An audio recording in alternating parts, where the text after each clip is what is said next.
Hey everybody, hope you're having a great day today. We are going to be discussing the world of superconductors, crazy metals that display amazing properties under either pressure or low temperature. The implications of these things are far reaching, everything from medical to transportation to the energy sector. And we're going to show you some cool examples of what this stuff can actually do. It looks like it's out of a sci-fi movie, but in fact, it is reality. So it's going to be an interesting one. As always, we've got lots of videos and imagery to break it all down for you. So grab that comfy chair. Thanks for joining us on this week's episode of Quantum Ladder Podcast. Let's do this.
Welcome back to Quantum Ladder Podcast. My name is Louis Borges. Joining me today, my good friend and co-host, Mr. Marquise Williams. How you doing? Fantastic. Ready for this show, my friend. I'm ready for this. Yeah, like many of the topics that we discuss, it takes quite a bit of research and preparation to go through it. Sometimes it's hard to find material, especially with emerging technologies, things that are invented but not quite yet perfected. And the science world likes to jump all over things and get on that bandwagon and say, "Hey, we just found the latest and greatest." Sometimes it's not all it's chalked up to be. So we're going to show you some examples of that in the world of superconductor. It is sort of the holy grail of metamaterials, so to speak, moving forward, especially room temperature semiconductors. Effectively, I don't know, most of us have seen little bits of metal floating around. You're going to see it quite a bit today. There are things that happen to those alloys to make them behave that way. But essentially, when you see it, it's like something out of a movie, right? You're literally seeing something levitate. And if we had a material that could do that at room temperature without the need for extreme cooling, I mean, that would literally be like UFOs levitating off the ground. If you could build a craft out of that stuff, it would behave that way. And the rabbit hole deepens as you go. So I'm excited to get into this. What did you think on researching this topic? So I always go with the futuristic kind of, exploration, if you will. What is the potential? What could this be used for? And we're going to talk about all of that. I mean, you've got a lot of content that you've prepared for everyone, including me too, because there's a lot of new stuff in there that I didn't even see. So I want to know, or I want to think about it and talk about what are the potential. What could we use this for if it were to be able to fully, if we could fully implement the technology in the right way for civilization.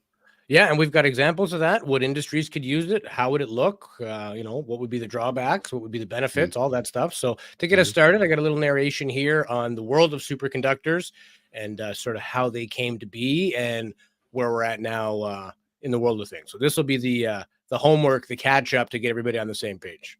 In a world where possibilities are endless and innovation knows no limits, we find superconductors, those enigmatic materials that defy the ordinary bounds of physics.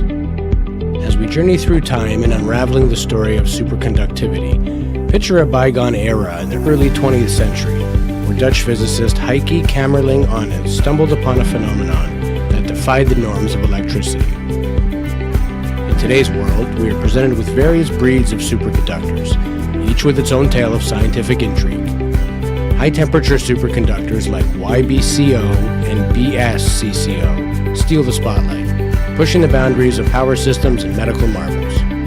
Conventional superconductors, steeped in history, have paved the way for our understanding. Unconventional wonders like iron-based and organic superconductors add a touch of the extraordinary. Join us as we dive into a cinematic montage of superconductor applications that transcend science fiction. Witness the awe-inspiring role of superconducting magnets in the MRI imaging, which will revolutionize medical diagnostics. We will uncover the world of Maglev trains where superconductors redefine transportation. Discover particle accelerators like CERN's Large Hadron Collider and how it has become a stage for scientific exploration. This isn't just science, it's a visual spectacle of industries transformed by superconductors. Imagine a medical realm where MRI technology further delves into the complexities of the human brain. Picture a transportation landscape setting new standards for speed and efficiency. Imagine an energy sector where superconducting power cables reshape the power distribution landscape. Every journey has its challenges, including frigid temperatures, economic puzzles, and technological mazes that have stood in the way of superconductor advancements. Whether you are a scientist in a laboratory or a future patient requiring technologies not yet invented, superconductors will change the lives of mankind and stands to improve the well-being of people all across the world. Great voiceover, man. Freaking great voiceover. I'm starting to look forward to them.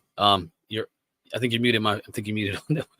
Sorry, I do that to myself too. I am muted. Yes, I was shuffling my papers. Didn't want it to be heard through the video. So thank you for that. I appreciate it. That's just sort of an overview of where it can be applied. But to understand it at first, I actually found a cool clip from Neil deGrasse Tyson. He's a polarizing guy, depending on what topic you want to discuss with or around him or about him. But still a great storyteller. Great storyteller. He's a great storyteller, and when it comes to this kind of stuff, science, physics, I mean, that's his bread and butter, and he is factual. So let's hear it from the man, Neil deGrasse Tyson, kind of the explanation of what are superconductors, why should we care, and why it's such a big deal. Hey, you ever wonder about superconductivity? With possibly one of the most important scientific breakthroughs of the 21st century. It was claimed to herald a monumental breakthrough. Some are calling it the holy grail of chips, a superconductor. You might have heard about conducting materials. Metal is a commonly used conductor. Copper is relatively inexpensive. It's bendable, so you can make wires out of it. And basically, electrons move through the copper, and it carries electricity. But you need a force to make that happen. You need a voltage that will drive a current. Okay. So as the electrons move through the medium, because it doesn't have to be copper, it could be gold. Gold is a nice conductor of electricity. If it conducts, as the electron moves, it gets resistance from the material itself. And that resistance slows down the current. If it eats it, what does it then do with it? It heats up the wire, and the wire gets hot. So, for many circuits, if you feel the wires after a time, they feel warm. This is electrical resistance to the movement of those electrons. Sometimes you want resistance, and we've made electrical components called resistors. This enables you to change the current from one place to another, because not all current is useful in all places. So circuit boards have all manner of circuit components, and it includes resistors for just this purpose.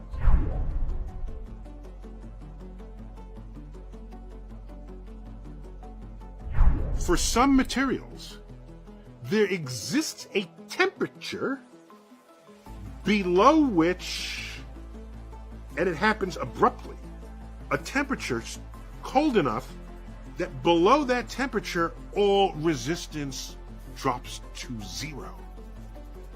You could take away the battery that's driving a voltage, and whatever current was there will stay in the wire forever with no loss of current.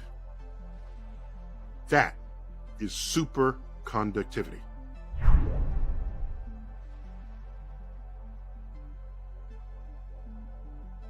So, superconductivity is something you would want, driving an electrical grid with no loss of current.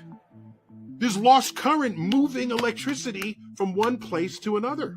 And so if you could embed the entire electrical system in a very cold vat of liquid nitrogen, and you made all of your wires out of a material that would go superconducting at the temperature of liquid nitrogen, we would have no current losses anywhere. But who wants to live in liquid nitrogen? Okay. Liquid, at what temperature? It's 70 degrees Kelvin. All right. If you dipped a banana in liquid nitrogen and pulled it out a minute later, and you could hit it with a hammer, it'll shatter. By the way, those would be high temperature superconductors. At that cold temperature, those are high temperatures, because most of the traditional superconductors don't go superconducting until they are down around 10 degrees Kelvin, 5 degrees Kelvin, 3 degrees Kelvin. Okay? And that's cold. No, you can't walk around with something that's 4 degrees Kelvin. Oh, by the way, officially, we don't use the term degree referring to Kelvin. It's just 4 kelvins. But I'm reminding you that they are temperatures. So why is that cold? Because 0 Kelvin is the coldest possible temperature you can get. It's the absolute temperature scale. 0 on the absolute scale has no negative temperatures. All right? That is the coldest you can possibly be.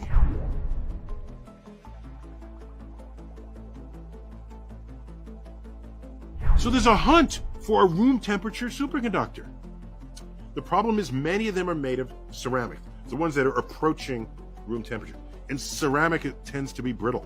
Our electrical system is made of wires that bend and go around corners and through conduits and pipes and up into your equipment and into circuit boards. Ceramic has a way of breaking if you bend it at all. So it is not clear how we would use ceramic superconductors in our culture relative to how we've been using electricity to this day. It's not clear how one would replace the other, or maybe we'd have to invent a whole new way of thinking about electrical components so that it's no longer in the context of wires. I don't know. But it is a frontier of materials physics, and the industrial applications in controlled settings are limitless. The question is whether it is portable to all of society.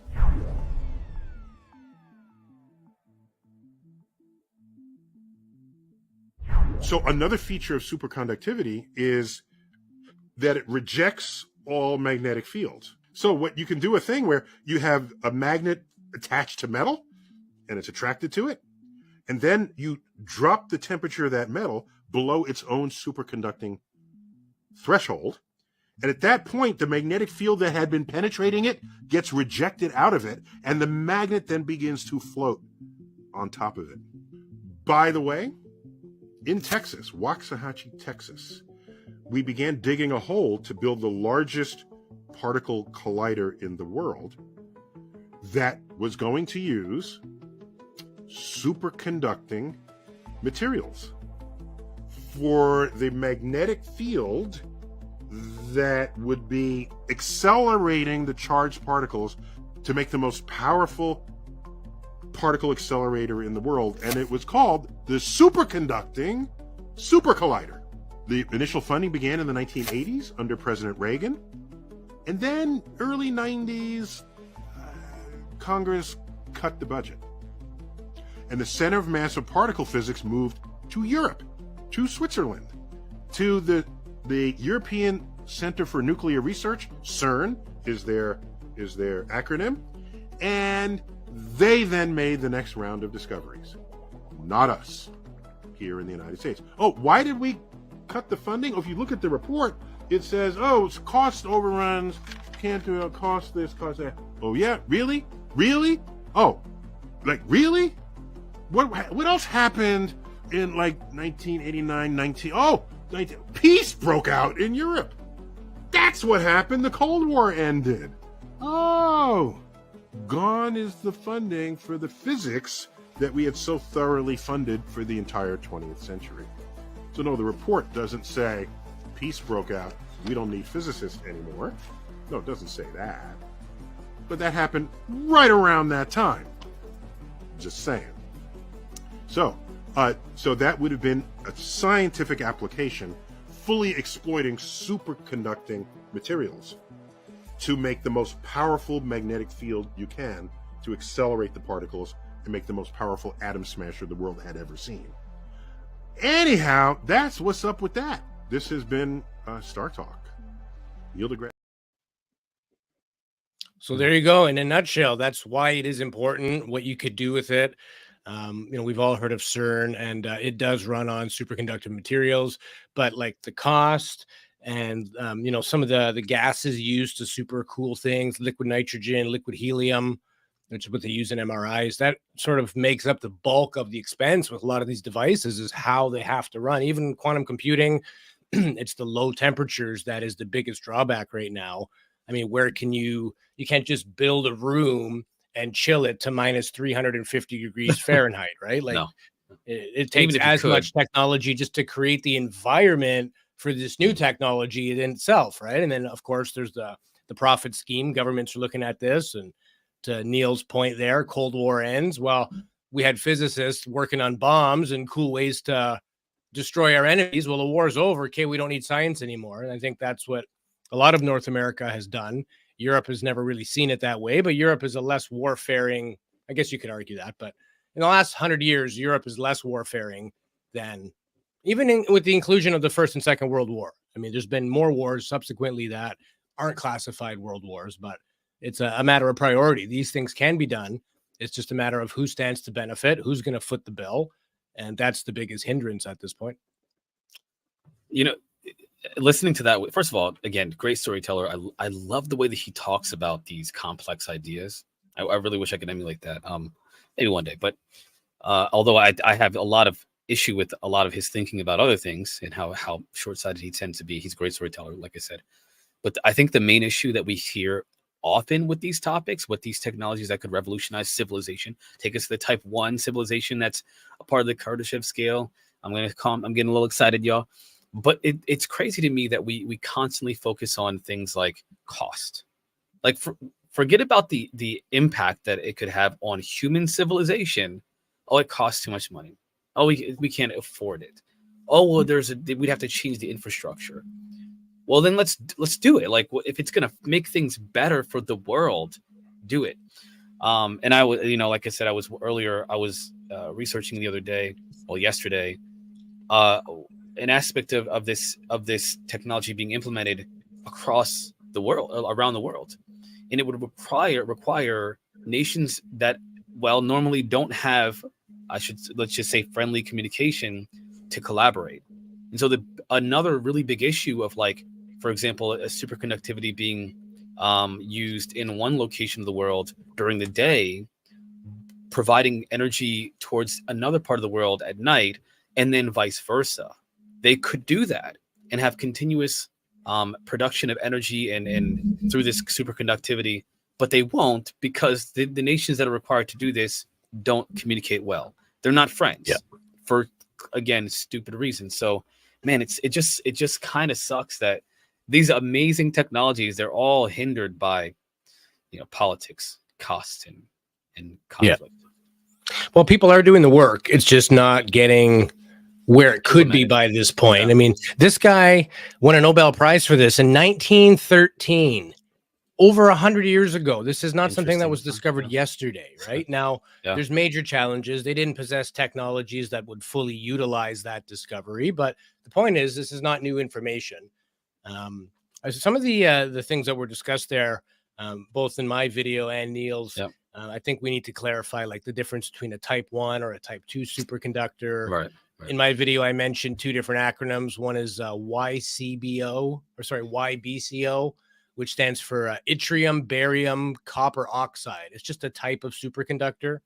Again, there is copper in there just because of the conductivity, but this is what it looks like. Not your typical gold or copper wire. And this is a 4-part alloy. So this is YBCO, and this is bismuth, strontium, calcium, copper oxide. So a 5-piece alloy. It's the black stone at the bottom that's the element. The piece on top is just a magnet. I have a real quick, just because I know you were educating me on this aspect, the type 1 and type 2 superconductors. From what I understand, at least at this point, is that the type 1 superconductors are made from basic pure metals. They're, like, I think, what is it? Like, let me see here. Yeah, it kind of goes with the history of these things. Initially, alloy work wasn't the same as just taking some silver or some nickel and seeing what happens to it. So type 1s were typically pure elements, required a much colder, like they don't become superconductive until closer to that perfect zero temperature, -3 to -400 degrees Fahrenheit. So very difficult to work with. And they could only handle very low magnetic fields. Whereas type 2, sort of the later generation of this technology that's continually researched, it is typically made out of alloys. It can be higher temperature. Whenever you hear these things saying, oh, it's a high temperature, it's not actually high. It's just higher than -300. It's like -250. Still a very limiting, spectrum to work with, but they can hold much higher magnetic fields. And basically, it comes down to this. So on the left, you have a normal metal. It is superconductive up into a point, and then it goes into a normal state. So it's very defined as to when it becomes superconductive, when it goes back to being magnetic, that type of thing. Whereas the superconductor type 2, it has this mixed state. So it still has the first original superconductive state, but then there's sort of like a cool down or a continuation of that state until normal. So it's not like an on or off. It's like an on, and then when you switch it off, it slowly goes down to normal. There's that yellow graph going down. Yeah. So the ability, like Neil had said, if you put current into a system with zero resistance, the current would go around that loop forever because there's nothing to slow it down. It's kind of like the tennis ball in outer space idea, right? Yeah. Something there. It's so insignificant that in theory it would never actually impact it. And that comes down to what's called the Meissner effect. This is sort of the explanation of it. So when you have heavy resistance, sort of the diagram on the left, all the electrons are in contact with the elements. They produce heat, they cause loss. In fact, most energy grids have anywhere from 5 to 7% loss. So can you imagine mining a material and then 5% right off the top, you just throw away? That's essentially what happens in the energy world. And we pay for it as the consumer because the cost of goods includes that loss. Well, the second diagram where you see the arrows kind of curving around, that's an electron that's just kind of pushing its way through the material without interacting with the material. So then you have superconductivity, and it aids the ability for metals to levitate, stuff like that. So this levitation is known as the Meissner effect. It wasn't just Heikianas that came up with this. There were a few other, credible people along the way who have also done this type of thing. But I do have a video clip that might explain that better, of how does something interact with a wire and then all of a sudden you make it cold and it doesn't. I mean, I still have a hard time understanding, and I've been researching the crap out of it. Yeah. Maybe this will make a little more sense of it. As an electron moves through a conductor, it is repelled from other electrons due to their mutual negative charge. But it also attracts the positive ions that make up the rigid lattice of the metal. This attraction distorts the ion lattice, moving the ions slightly towards the electron, increasing the positive charge density of the lattice. At long distances, this attraction between electrons can overcome the electron's repulsion and cause them to join. If the temperature of the material is low enough, the Cooper pair remains together. What happens now is that since an arbitrary many bosons can fit into the same low energy state, the collection of Cooper pairs starts acting like one entity or unit, and it's negatively charged, so this means it can conduct electricity. The lack of interaction of the Cooper pairs with the atoms effectively results in no resistance to the flow of electrons, and the material becomes a superconductor. This is like it's like, I mean, they're operating on the level of subatomic. It's like magic, man. I mean, I'm being obviously ridiculous, but it's like magic. It's the way that science is able to figure these things out and actually use it. Yeah, it's phenomenal. I can't, honestly, sometimes I can't believe what we've discovered as we learn some of these topics. This is one of the ones that really blows my mind. Yeah, and it's one thing it's one thing if you're looking for novel new materials and new things. It's another thing to take what you already have and say, how can we apply these principles or this technology, and how can we make what we have better? And one example of that I have here is MRIs, of course. So let's take a look at, where is my MRI? So essentially an MRI is a giant copper, like a cylinder with almost like rebar in concrete. So you have this niobium titanium. That's the alloy that's being used. It's superconductive. It flows through this giant magnet. And that's essentially the type of magnet you need to create to pick up that resonance from the human body and to align with that sort of thing. So here are some examples of how MRIs work. The top diagram, basically like a washing machine in another washing machine in another washing machine. You have these different variations and layers. So you have the casing, you have a shield, then you have coils, then there's a cold shield, and it is filled with helium and then capped off. So the liquid helium is actually the most expensive part of the MRI. On the bottom there, you see there's two MRI diagrams. The one on the left is your typical MRI that most places are implementing. It's a whole liquid hydrogen bath, and that's what keeps it at a constant cold temperature for that superconductivity to work. Without that, you wouldn't get the image, and the MRI would simply fail. But that is very expensive, and there is actually a shortage of helium worldwide. If you've tried to buy a cylinder for, filling balloons lately, the cost is ridiculously high, and a lot of times they're just giving you sort of a gaseous mix that's other light gases that is not necessarily helium because of the cost. They're trying to reserve helium for the medical industry, and this is exactly why. But the machine on the right, bottom right, you can see it just has these little bars of blue. So you have these helium packs that they're now stacking around rather than filling a tub with this stuff. With the advent of new technology, new superconductors, you can now just cool down the areas that need to be cooled, thereby reducing cost and all the rest. So I thought that was pretty cool. CERN, as we know, this is probably one of the biggest super magnets on the planet. You're trying to generate the largest magnetic field. This thing went up when it was launched to 20,000 amps. That's how much power it ran. And I don't know how much amperage is running through your typical street wire, but I know most homes are running 100 amp service. So clearly the wire has more capacity because it's feeding a bunch of homes. But 20,000 amps is no joke, right? Just for doing science experiments. Yeah. And the temperature that this thing runs. So initially in 2008, when it was set, it took them 6 weeks to cool it to minus 269 Celsius, which is minus 300 something Fahrenheit. It took 6 weeks to get that cold. And then once it started running, it did produce a slight amount of heat, but that was only enough to bring the temperature from minus 269 to minus 218. So much warmer by comparison, but still a freezing cold temperature to make this thing happen, right?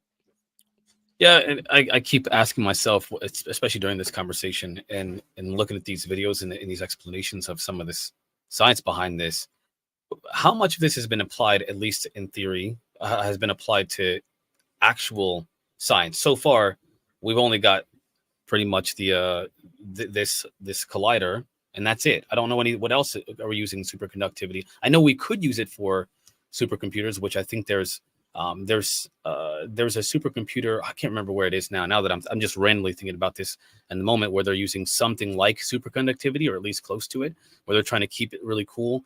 But I guess there was a conflict with, and again, I don't know, this is a vague memory. There was a conflict with the CPU, the chip they needed, the quantum computer chip, right? And the conductivity, or the superconductivity. I don't know the details of that at the moment, but yeah, I want to know what else did it apply to? Well, I do have some examples of that, and we'll do it in the second half of the show here. Let's take our break. All right, let's not jump ahead. Coming on halfway point. Well, roughly halfway. We might go a little longer, but rather than start something and then take a break, let's take our 5 minutes, get some more coffee, and then I'll show you exactly where it's being used in today's. And it's very exciting. I think that if we can just get our heads straight, remove the politics and all the BS aside, look at what we could actually do here. I mean, we have the ability to make things float without energy simply by changing their temperature or their pressure state. Like, think about what we could do with this, right? But I think a lot of people don't know. The people making those decisions are not necessarily scientists. They're the ones in charge of giving the scientists money. A lot of political factors, different parties, different belief systems, even right down to the people signing the bill that have to vote on it that say, yeah, I don't think this is a good idea, right? It's hard to make something of it when you're a believer and you're with the people that are doing the research, but the people making the decision don't have to do the research and can just go with their gut and just say no. So we'll chat about the rest of that after our break here. So we'll see everybody back here in 5 minutes.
And we are back with the second half of Quantum Ladder Podcast. Today, we're going down the deep rabbit hole of superconducting. And we talked a little bit about how it works, why it displays the properties it does. And now we want to chat a little bit about what areas are already using this technology and where can it be used moving forward. And a big part of the importance of this stuff is, in fact, the levitation itself, that Meissner effect. And we want to get into something called quantum locking. And that's going to sort of give you the basis of how that levitation happens, and now the technology is using that, why it actually works. So here is quantum locking. So we have quantum locking. The superconductor is locked in space, and it stays wherever I put it. You see, this is quantum trapping. That's amazing. As long as it's so cold, it's superconducting. It's frozen with liquid nitrogen. Upside down. Right. And it stays locked. So the fact that it's superconducting is locking the magnetic field in 3 dimensions, right? Yeah, exactly. So it's actually floating above the surface. Yeah, it's not floating; it's locked above the surface. So you could tilt it at an angle, and it would still fly around like this, and it will just go around like this. Because I go and put it at different height, and then like this. And lock it at the height. Lock it, different height, different configuration. Right. And I can even lock it at opposite way. If you could just hold for a minute. Hi. I'm doing the same thing. Hang I'm upside locking down. it upside down, and then it is suspended. So you want to go here? Let's just take it to the next level, right? Let's do it. I wonder how this could be, if this could be some of the technology that people see with UAP, right? No, I mean not exactly, because obviously they need some kind of there's like a containment, or there's some kind of a localized if you I guess assist. Like he had that large circular platform that was locking that object around that perimeter. Yeah. So it wouldn't be something that it's free in space. At least not that I know of, or I've seen.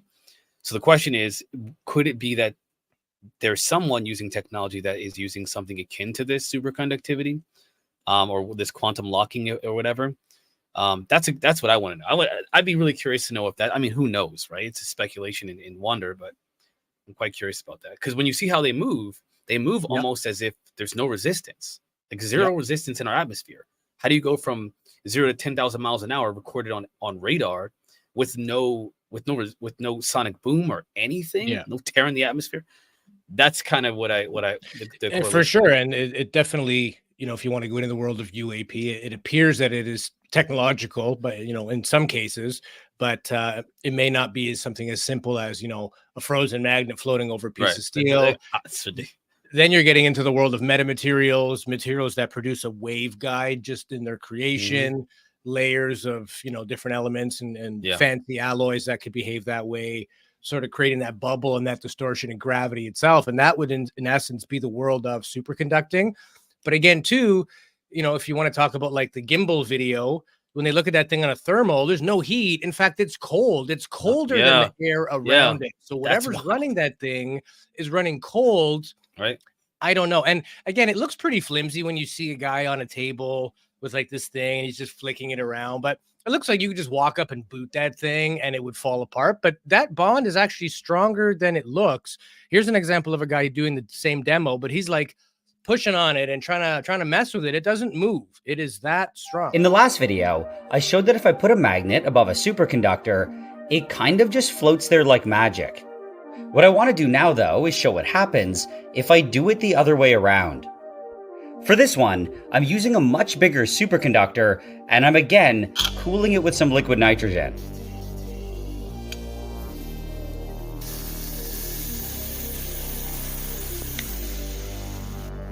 By now, it should be good, and I can take it out and drop it onto this little magnet track that I made. It actually stays on the track, and if I push it, it's able to move without falling off. It's also surprisingly strong, and even if I push it decently hard, I can't get it to touch the track. As it warms up though, it eventually loses its ability to superconduct, and it stops floating. That's cool. Yeah, cool. I've seen rigid. Like the guy's pushing it down, and when it's in its proper state, it will not touch. The bond is that much of a repulsion that you don't run the risk of doing that. And I mean, first thing that comes to mind when you think of that is this. This is a Maglev. This is a Japanese concept from 2015. Essentially, it's a train that runs on that exact technology. Maglev stands for magnetic levitation. The current Maglev idea, or these high-speed bullet trains, run on it using just magnetic repulsion. But using a superconductor would certainly increase the speed. Estimates that this speed can go over 650 miles an hour. That is faster than a commercial jet. You'd be able to go from LA to New York in 20 minutes. I mean, it's insane. There's one in China as well. This is what this looks like. So this isn't emerging. This is happening. These are not just concept pictures. This is a real thing. And I mean, transportation is a big thing.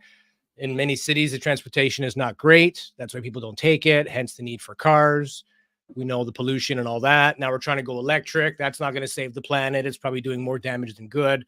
So anything that, anytime there's a growing population and you implement something that can be applied to something as like wide reaching as transportation or medicine or like power, which are the other examples we have, it's a big deal. It's, you may not see the impact in the first day, week, month, or year of this thing, but 20 years of running on those type of technologies would definitely be greater than what we've been doing so far.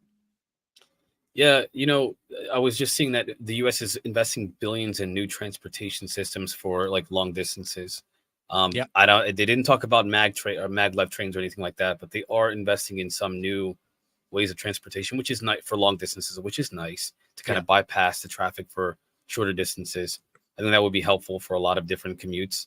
But I mean, I feel like in a lot of ways, Japan, especially in China, they tend to be advanced, much more advanced than we are in the U.S. when it comes to their technology. They take a lot of, they don't have as many, as far as I understand, regulations, and they focus heavily on their technology. If you ever look at some of the cities in Japan, they're like futuristic freaking cities. Even the smaller, like hotels or businesses have like these really fully automated restaurants, completely robotic. And they do the same thing in China, but it's so interesting how in the US, we seem to be the leaders in a lot of things.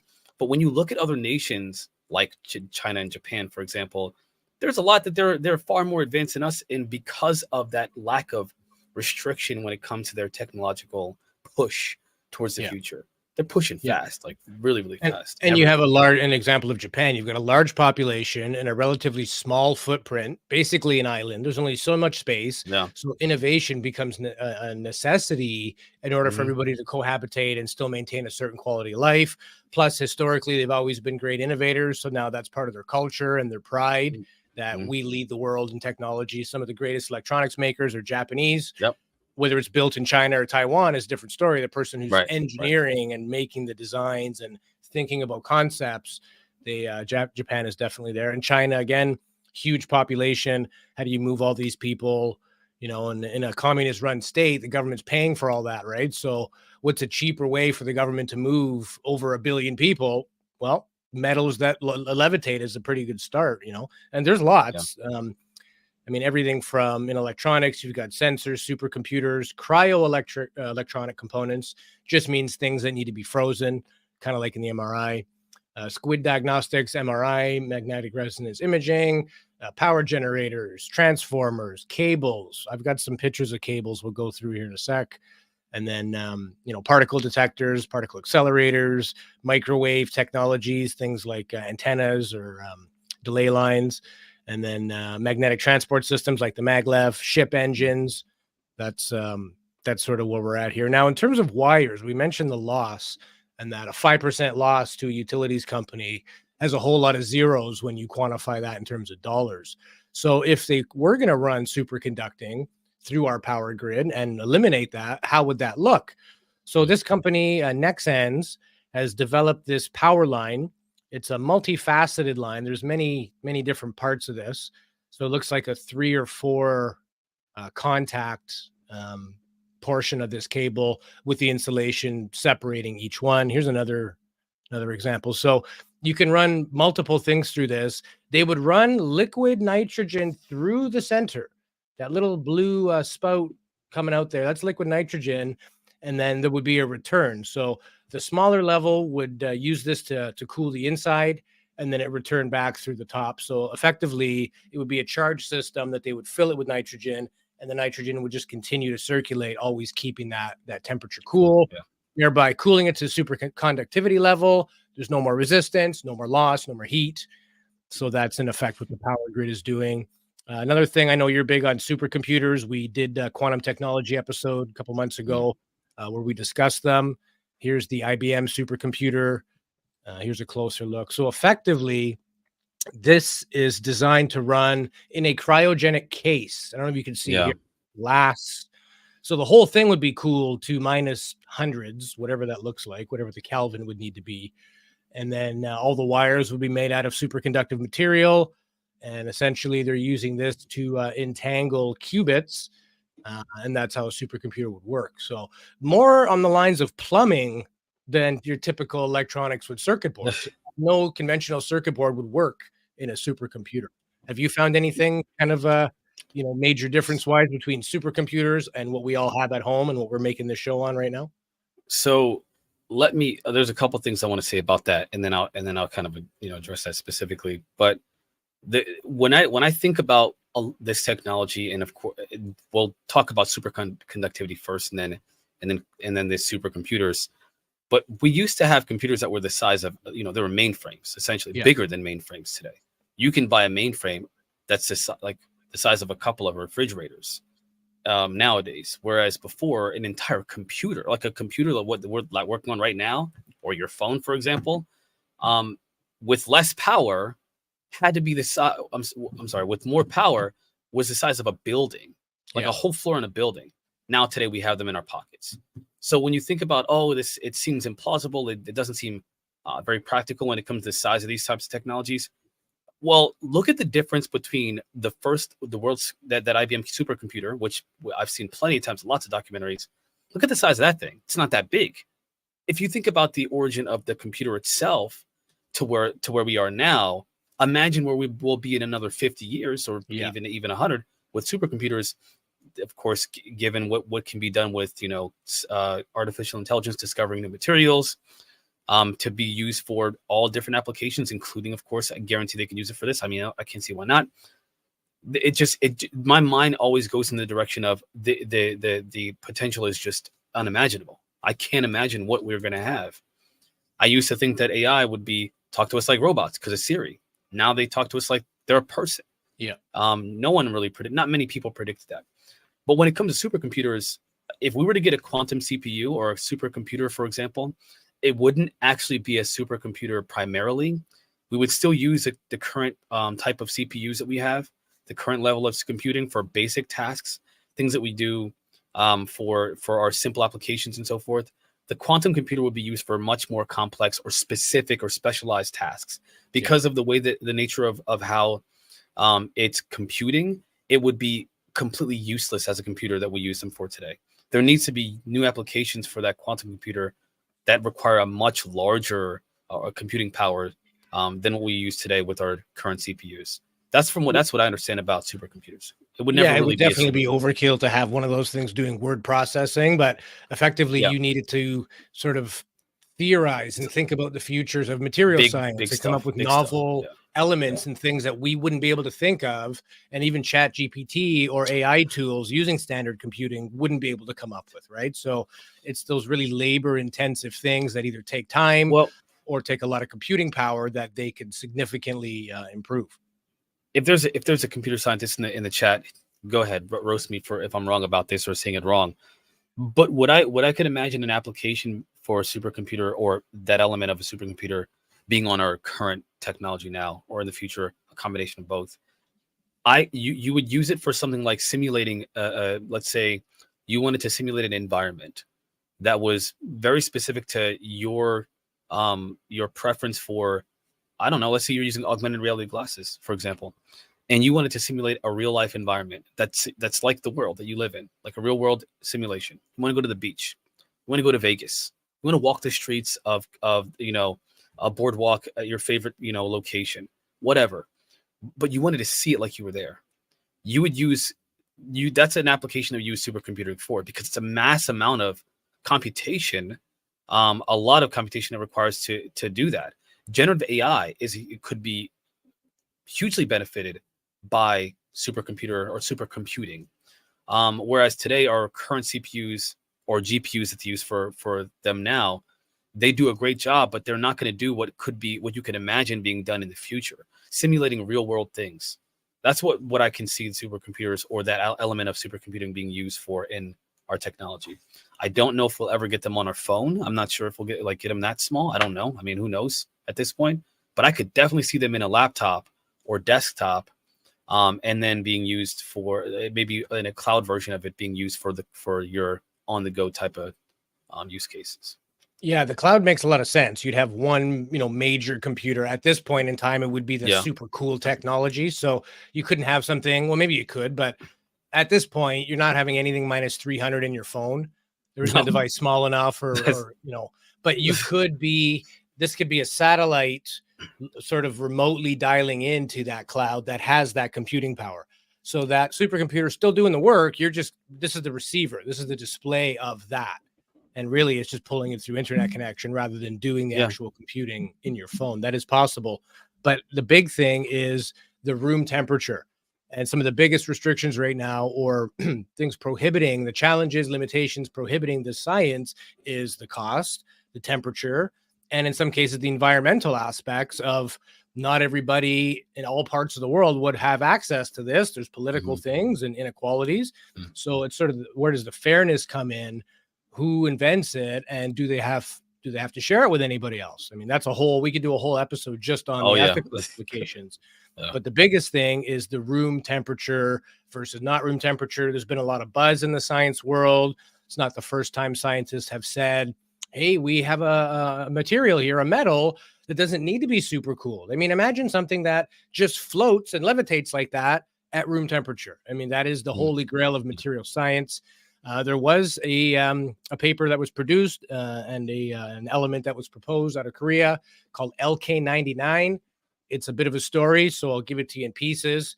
This will explain why it's important and what is LK99, and then I'll give you the balance of the story. This could be the biggest physics discovery of our generation. A team of Korean researchers shocked the world recently when they announced that they had discovered room temperature ambient pressure superconductors. This is a story we're watching very closely at Freethink and Hard Reset. Right now, there are teams of researchers at major national laboratories and universities, and even some folks at home, racing to try and replicate these results, because there's really good reasons to be skeptical about them. Early results have been very promising. There's something interesting happening with these materials, but it's not conclusively proof that this is a superconductor at room temperature. But if this is legit, it will change everything. Imagine super fast computers that don't produce any waste heat, or clean fusion power plants, or things like an electric grid that is 100% efficient.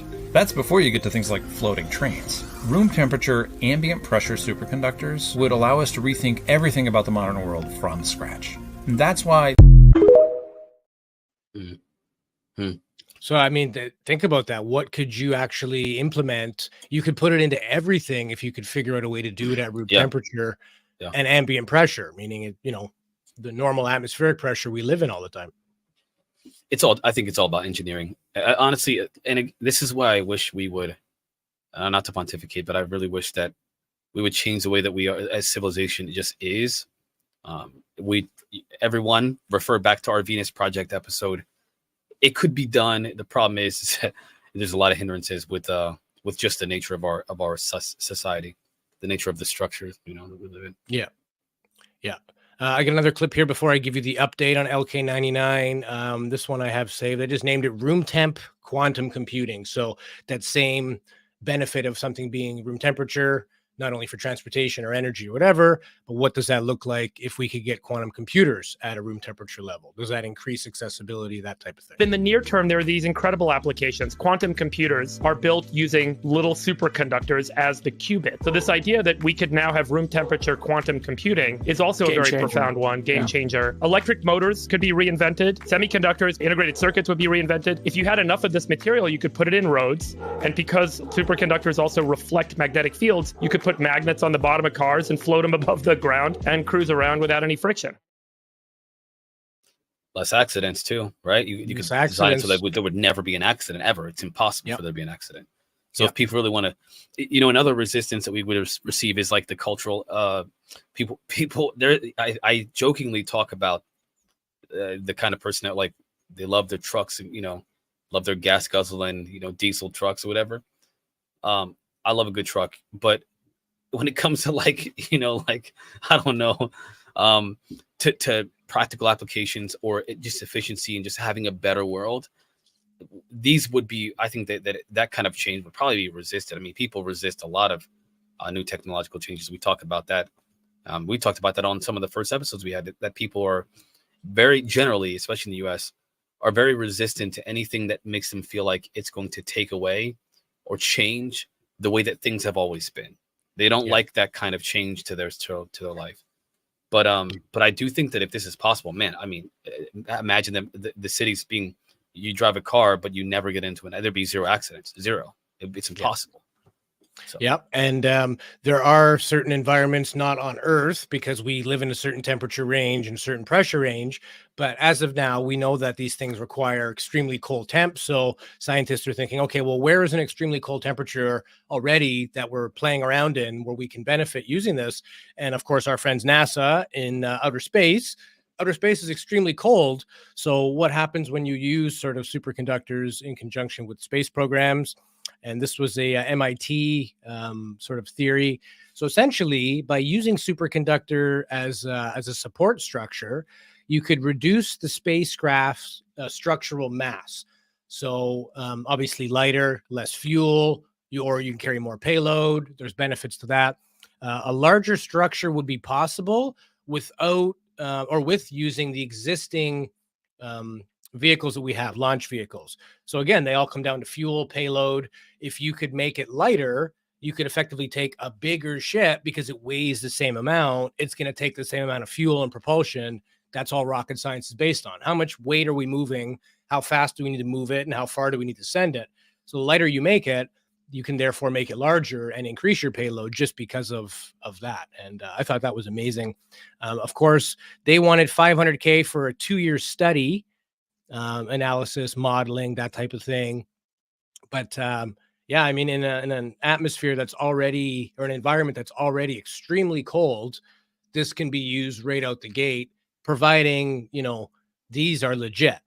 When you have people that, that are talking about novel, metals and things like that aren't tested, there can be some trickery. And in fact, there has been. But what are your thoughts on that so far, Marquise? Do you think NASA has this type of stuff in action? Should they be allowed to play with it and the rest of us can't? Like, where should this really go to benefit humanity? Well, you see Elon Musk is going to Mars. Maybe they're on another planet. Maybe NASA is actually using this tech on another planet. They just don't tell us about it. No, I'm just kidding. I jest. But I mean, I think about the idea that there's a couple things I think about. The idea that like we probably have lots of, first of all, we know that we have technology that's classified, right? There's tech that can't be presented to the public. I mean, you couldn't give the nuclear ingredients, the nuclear bomb ingredients to the world. Like, hey, this is freedom of information. Just going to tell you how that works. That's a bad idea. So I'm sure that there are technologies just like this that are probably classified in relation to superconductivity. I wondered, the controversy with the LK99, because they said that it wasn't verified. That was a big controversy after they announced it, because people couldn't prove it. They couldn't replicate it themselves. They couldn't prove it. So that was interesting to see that being talked about here in this, which I appreciate you brought that in here, because although it's something to celebrate in terms of a potential achievement for engineering and technology, I wondered, my first thought was, and I know this is going to sound conspiratorial, I apologize. This is just where my mind goes. Did they suppress it? Maybe they discovered something that was like, oh crap, this could be used for, maybe this isn't so great to just give out to the world. And so they suppressed the details on how to replicate that technology. I don't know. But I can imagine that they would be friendly to the US and be like, hey, let's just tell the world how we, revolutionize. Even though they're scientists, just like in there collaborating with other scientists around the world, I can imagine that a discovery that could potentially give them an edge being shared openly with the US or anybody else for that matter. So who knows? I don't know. But I will not just cast a shadow of doubt too much on the LK99, because we just don't know. We can't verify, at least yet. But as he said, we're promising experiments that have been done, even by regular people. So there's something to it. Yeah, for sure. And as we know, most technologies, when they're, have a significant value, they go right to the military, and then it becomes classified, patented for 50 years. Only certain vendors are allowed to work on it, and it becomes proprietary and all the rest of it. So whether keeping these things in the hands of the right people and out of the hands of the wrong people is a difficult thing, because who's the right people and who's the wrong people? No, that opinion changes based on who you are and what side of the fence you're on, right? Like, who gets to play, who doesn't, what are the ethical implications of this stuff? Should we not be using this to help healthcare and help save people's lives, not create cooler bombs to end more lives? But there has been an update on the LK99. This is a lady here who put a video together. So let's check out, since that initial video, Korean scientists, there were some people from India as well, working on this project. Their claim was it's a room temperature superconductor. But again, science wanting to prove it, replicate it, repeat it, that's good science. People weren't able to do the same thing in the lab. Now, was that because they just didn't know how these guys did it? They're not going to give you the secret recipe, like you said. Or was it that there's something wasn't quite legit? So here's the update on LK99. The superconductor LK99 does not appear to be passing the sniff test. India's National Physical Laboratory and Beihang University in Beijing have said that LK99 exhibited characteristics of just being diamagnetic and not a superconductor. Diamagnetic means that it's repelled by a magnetic field. So it can cause this floating effect, but it still has a bit of electrical resistance. Lots of things are diamagnetic, like copper and gold and water, actually. They're highly conductive, which is why we use copper wires for pretty much everything. But that little bit of electrical resistance is also why those wires heat up. Materials like that, in theory, could be used to trick an observer into thinking that they're looking at a superconductor, because superconductors also repel magnetic fields. But while copper is just diamagnetic, superconductors are perfectly diamagnetic, meaning that there is no resistance. They're not hard to make. The problem is they only work at ultra low temperatures and needs liquid nitrogen or helium to stay cool. That's not realistic for commercial use, which is why they're only in fancy things like MRIs. To pass the test, LK99 needs to work at room temperatures and conduct electricity perfectly without resistance, because a room temperature superconductor would change our world, making technology smaller, computers faster, and our electrical bills would go down. Results are still trickling in from all over the world, checking the validity of LK99. So maybe there's still a surprise or two in here for us. I don't listen. Let's just be honest. She's smarter than me. All right. I'm just going to tell you, but I disagree. I don't like her presentation. She clearly has not just skepticism, but like a little bit of mockery about this LK99. But without there's no definitive evidence of it being bad, like fake or anything. Again, she even ended with, there's still, things being tested and evidence or data being presented in relation to this LK99. So we don't know. But I do want to mention, and I know we all know about, was it Stanley Meyer, who created, he's the dude that created the water-powered car, or the water-powered, powered car that could travel pretty long distances on literally nothing but water.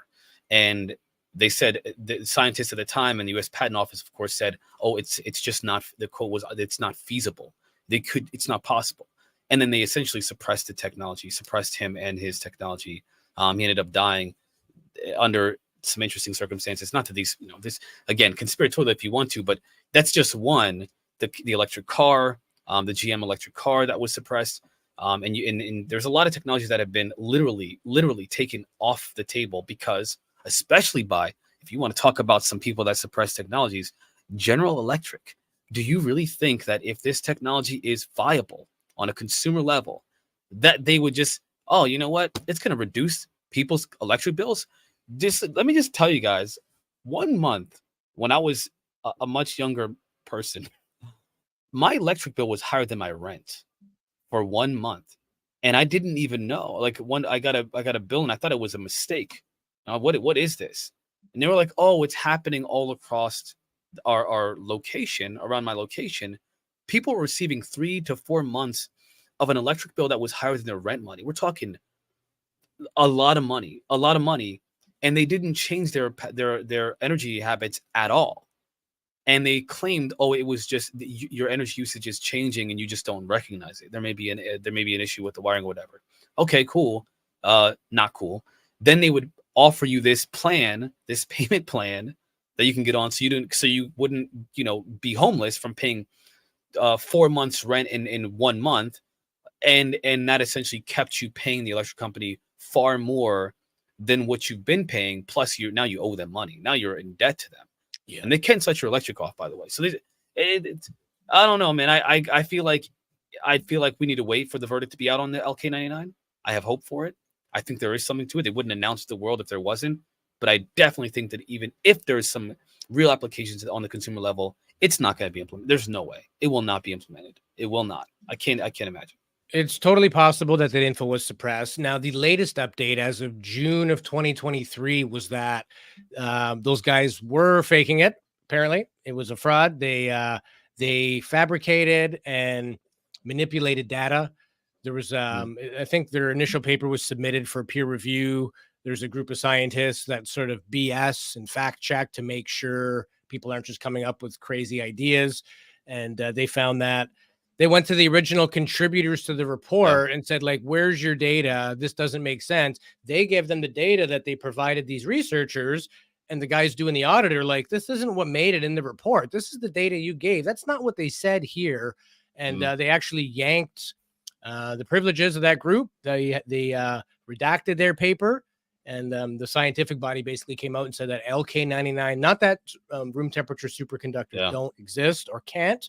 Just this particular example was actually the second time that this group of people have been found to do this type of thing. I don't know if it was trickery. As she said in the video, there is a difference between diamagnetic and perfectly diamagnetic. Before the show, we were chatting and you were like, I don't know about this levitation thing. I've seen people levitate frogs in a cylinder. Yeah. So you can make something magnetic that will levitate, but it doesn't have anything to do with the superconductivity. It's levitating for a different reason. Superconductivity is the repulsion of that magnetic field, not just two metals that have opposite charges that will naturally repel, right? The effect looks the same. The point being that if you're a smart scientist and you know how to play with this stuff, you can make it look like something that it's not. You can make materials do things just like a magic trick, but to do that and submit it to the science world where there's some proper brains out there, you're either really stupid or you thought you were very smart. Or it's something a little more diabolical. Maybe these people are told to shut up. The government, Listen, man, I'm going to represent the right teleportation, levitation. U.S. government owns patents on all that stuff. So I don't know how you can own a patent on a theoretical idea without providing some basis that, like, no, it would work. Here's how it would work. Here's the studies to back that up. We want to patent this because we figured it out. I'm pretty sure that's the only way you get a patent granted. Otherwise, anybody would just patent some stuff just in case one day somebody invents it, right? So rules, I'm not a patent lawyer, I don't know, but wouldn't be surprised if there's more to this than we actually know, right? Oh man, we could do an entire two series episode, probably more than that. I'll host week series episodes on suppressed technologies that were taken by companies like, again, General Electric, GM, and the FBI as well. Literally raiding scientists' offices and data, and then somehow there was a guy who invented, oh my gosh, now I don't even want to say it, but there was some very interesting stories, and these are documented and on the internet. If we ever do an episode about suppressed technologies, which I guarantee we probably will, we'll talk more about the specifics. But they burned down entire labs, people's labs. We're talking about citizens that are working on technologies that could change the world. They burn their labs down, or they mysteriously burn down after an FBI investigation where they take all the data, and here we are.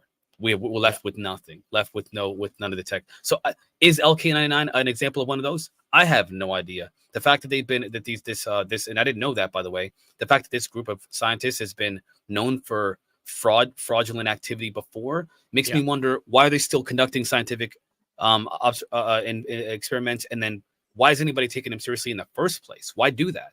That's what to me, the very first thing that should have come out is these guys are fake. They've always been faking stuff. I never trust them. Instead, people were experimenting. They were testing this LK99. Things were looking promising. And then all of a sudden, oh, they're fake. They're lying. They've done this before. They're bad. To me, to somebody looking at this from the outside, having the groundwork for the conspiracy that have been out there forever, and ones that are true, by the way. Conspiracy doesn't mean false allegations. It just means that it means a conspiracy. And there is a lot of conspiracies that have turned out to be true. I think that this could be not necessarily a conspiracy. You can call it that if you want to, but this could be an example of suppression. But it could also be a couple of a group of scientists that have been fraudulent, have been doing fraudulent things in the past. Yeah. I don't know. I just don't like the way that it looks. Yeah. It's a fine line, right? Because as a scientist, you're allowed to be wrong and make mistakes. That's the whole point of peer review, saying, hey, this is what I found. Everybody else take a look, try to replicate it, see if you can contribute to that. So you can sort of hide in that world of, hey, I'm just a scientist doing what we do. I thought it worked. This was my initial research. Guess I was wrong. It's easy.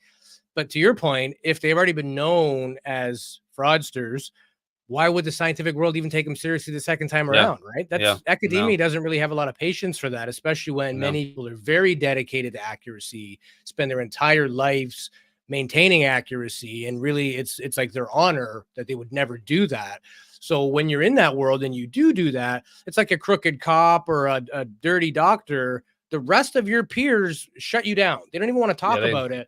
Yeah. So why would you, with a good reputation, take on these guys' study with any real, effort or trying to see if it's legitimate or not? You would just write them off and say, wow, these guys are full of it. They've done this before. So I don't know how it all came to be, whether, again, they're lying in the depths of, we thought it did. Apparently it's not. And again, what's the benefit? Was it funding? I know two of the guys that were disbarred. One is a professor at the University of Arizona, the other one somewhere else. So they're legitimate people with day jobs too. You would think that this could negatively affect that if they were playing games. Again, too, you could also proportionately increase your job if you're seen as this guru genius.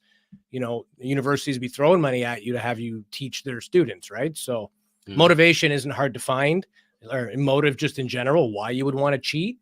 But at some point, you must think that you're going to be found out, or you just think you're that smart and you're never going to get caught. But in essence, if you can't put this into a real material and have it do what it's supposed to do, the money's going to dry out anyway because it doesn't work. It's not real. So I don't know what the gameplay was. I don't know if they're being manipulated. It is curious, though, that two of them are of different ethnicities. It's almost like if America wants to be they want to regain that title of the scientific power of the world, when they clearly gave it away to the Europeans 30 years ago. But but this is where we lie. This is, again, it's a deep topic. We can go back and forth all day on it, but it's important to know that in a lot of these things moving forward, in a lot of this nanotechnology, it's one thing if you make something super small, but if you can make something that's super conductive, the size doesn't matter as much because effectively you're getting the same thing. You're trying to reduce load. You're trying to reduce resistance. Make things flow easier, faster, less, bogging down the system, so to speak.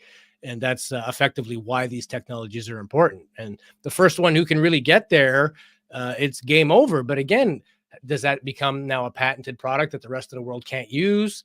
I struggle finding ways of seeing how humanity is going to benefit from this, unless it's the healthcare industry that happens to find this out. But then again, there's access limitations. Not everybody has access to healthcare, free healthcare. What if a scan is double the price, but twice as good? Oh, you can't afford that scan. Well, then you get the crappy scan. Like there's a lot of ethics that go in with that. And on the bright side, though, even though LK99 appears like it was a bust, the latest sort of exciting thing are in things called superhydrides. So like hydrogen sulfide. And it's basically the next up and coming way of making a superconductor. It does not need to be super cooled. But the problem with that is the pressure. So for these superhydrides to work, they would have to be pressurized to basically the same pressure as the core of the planet.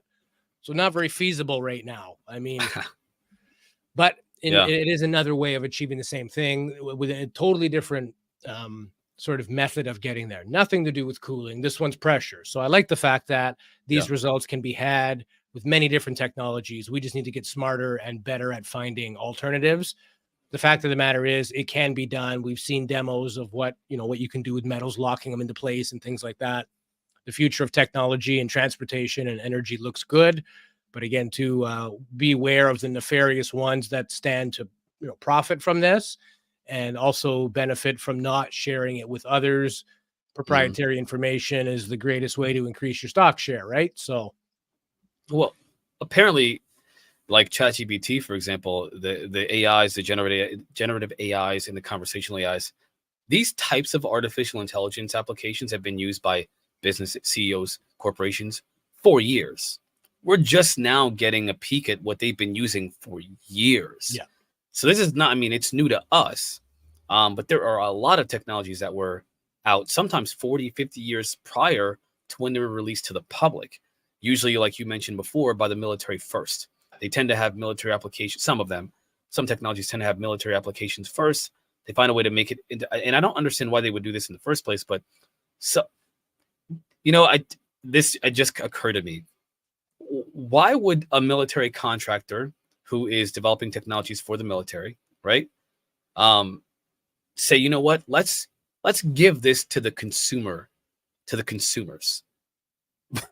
Doesn't that sound a little fishy?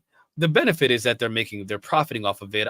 We're obviously being rhetorical, but the question is, doesn't that seem a bit unfair to other businesses that don't have that proprietary advantage, where they're getting these technologies and then all of a sudden it's like, oh, let's use this to apply to the consumer realm and of course get mega rich. I never think that any company that has any of these, the leading company, Apple, Google, whatever. First of all, Google specifically, they've been working with the military privately for a while in a lot of different. I mean, Google Maps is literally a military technology, but it was before it became a consumer one. And so, the funny thing to me is that we're looking at all of these technologies and the potentials and all that stuff, and one day they could be implemented on a consumer level. But whatever it is, remember one thing, ladies and gentlemen, we will never fully benefit from any of these tech. We will benefit some, but unless things change, which is what I hope for, unless we get to that Venus Project 2.0, that's more aligned with the way the world is going now. It doesn't have to be exactly as it was presented in this show that we did. It could be vastly different because we have a completely different framework for what's possible. But either way, unless we make that change, we'll always get the crumbs from the master's table. So, yeah, for sure. If the system is sick, nothing can work properly in the system. Everything is inefficient, unfair, unproportionate. So if the system can't bear what we need it to, then fundamentally nothing we invent or develop is really going to help humanity, right? Not really. It's not something we're going to change overnight, but it is a fundamental rethinking of everything, how we do business, how we do research, how science participates with other bodies, how governments participate with one another. And I think we're very good at saying, I'm not going to play ball with you because I don't like you, or your grandfather and my grandfather had a problem 80 years ago, and we're going to continue that grudge moving forward. Or worse, 1,000 years ago. I mean, everybody's justified at some point. Yeah. But, it's we got to kind of put that all away. I'm sure if non-human intelligence does exist, they didn't get that advanced by blowing themselves up and through war. It wasn't war that drove the technology machine. It was technology that drove the machine of life. And that's the fundamental difference, right? Well, either they did or they didn't, right? Either they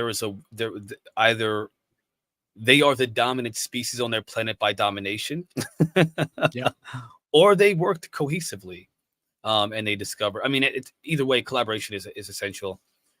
If you want to really advance things, no matter what, whether you're a warring civilization or not, at some point the wars need to end. There needs to be some kind of unification of the civilization to be able to focus on things like engineering and technology and true progress for civilization versus these political. My brain literally shuts, like it tweaks the moment that I say political motivations or political anything, because that's essentially what leads and governs a lot of decisions that are made for society, for all of us. It's somehow it's politics and bureaucracy. I don't know. Yeah, the collaboration's got to be there. I mean, if there was a cataclysmic extinction event every 10 years, life wouldn't really get much further than single-celled organisms, even if that. So there's something to be said for longevity, consistency, having peace reign for large chunks of time, rather than let's just start over. At some point, you can't get on to the next topic if you're fighting a war.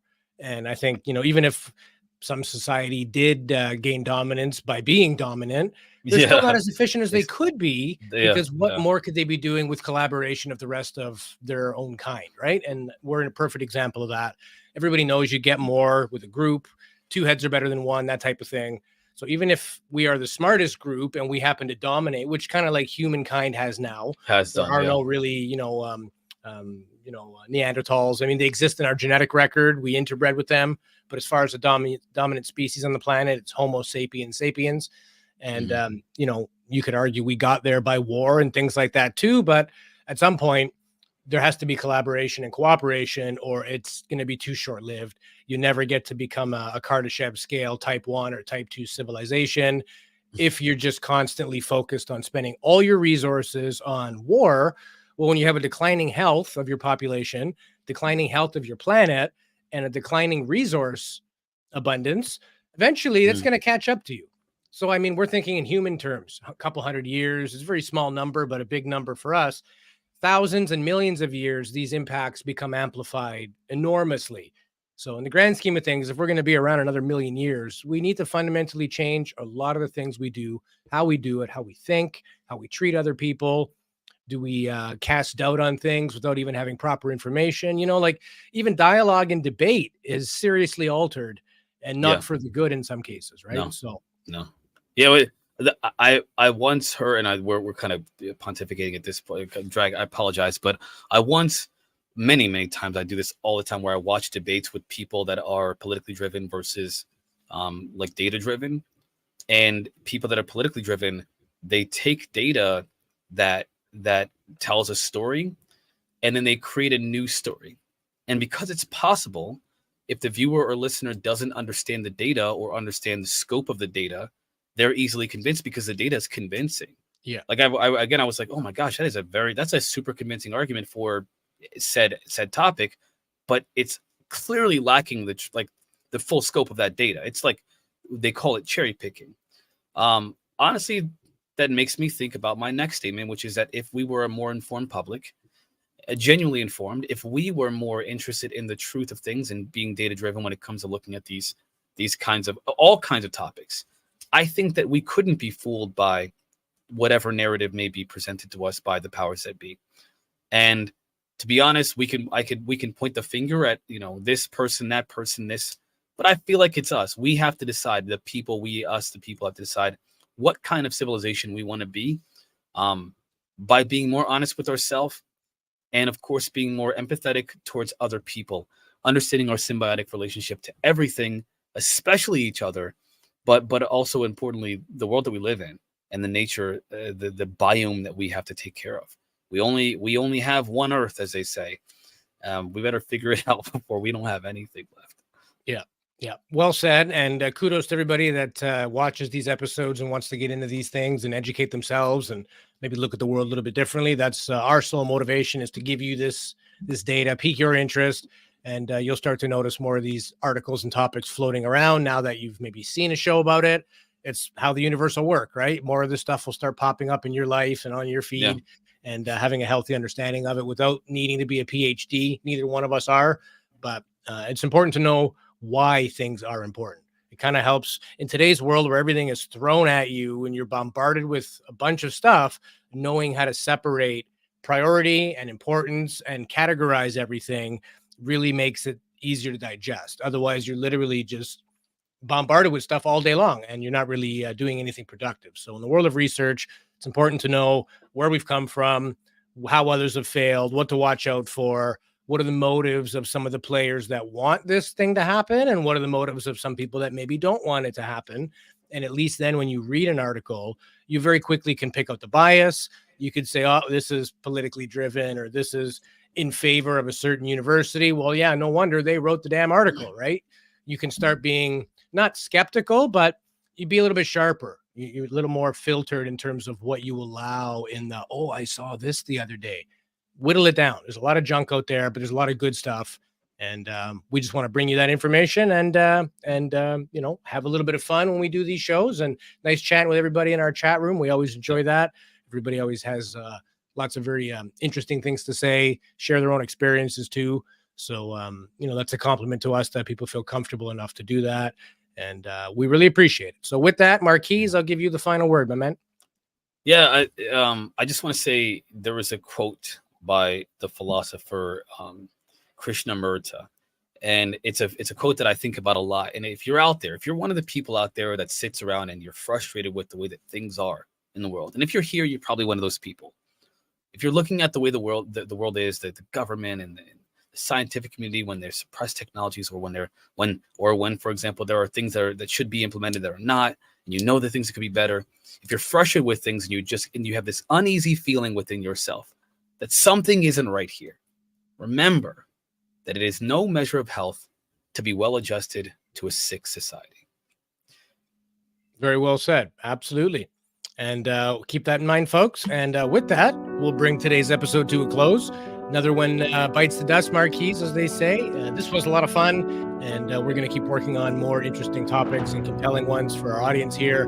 Give us a thumbs up if you like our content, and subscribe to our channels if you have not. And with that, take care of each other, everybody. We'll see you next week.